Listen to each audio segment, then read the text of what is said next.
And I guess there was an incident that happened, I guess, in a trailer where you got hurt. Yeah, I did. What was that about?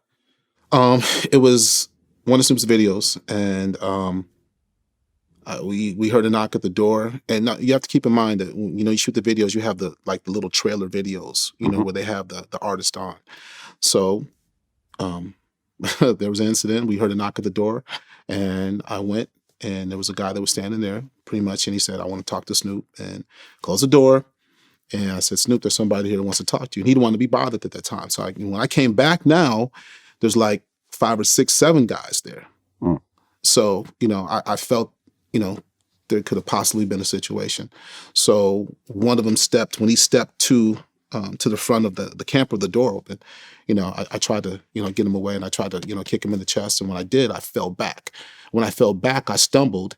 And if you know anything about those trailers, they have those little couches like right against the back window. Right. Well, I fell in the back of that. When I fell in the back of that, I got jumped, and, everybody was on me, and I just, and it was mayhem. And Snoop was in the trailer too? No, he was in the back at the time. So it happened so quick. So he was in the back room, the way back room. So when I fell, a guy was on top of me.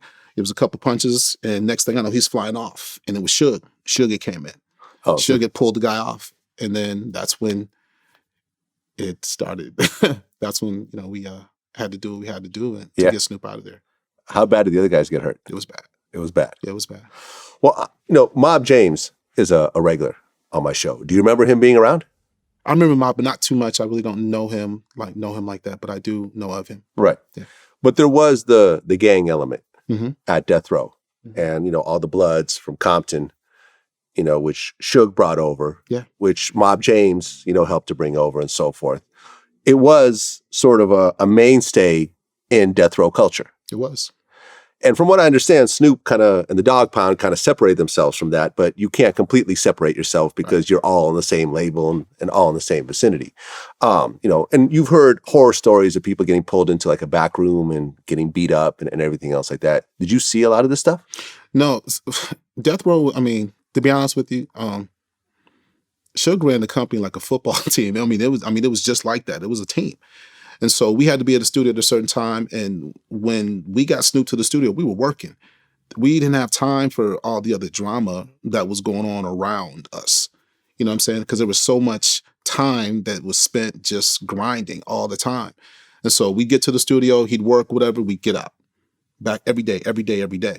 So there wasn't really any time for us to be a part of the madness that was going on, all over the country. Because when other groups were going out, we weren't going out, we were working. Mm-hmm.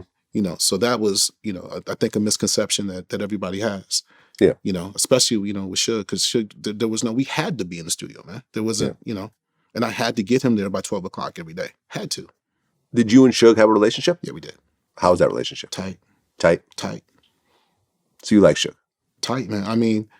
If it wasn't for Suge, I wouldn't be here, to be honest with you. Mm. Because when we first started, I remember him pulling me to the side and saying, "Hey, man, you know what? I started off like you. I was a bodyguard, Right. And to be honest with you, you got the biggest star in the world.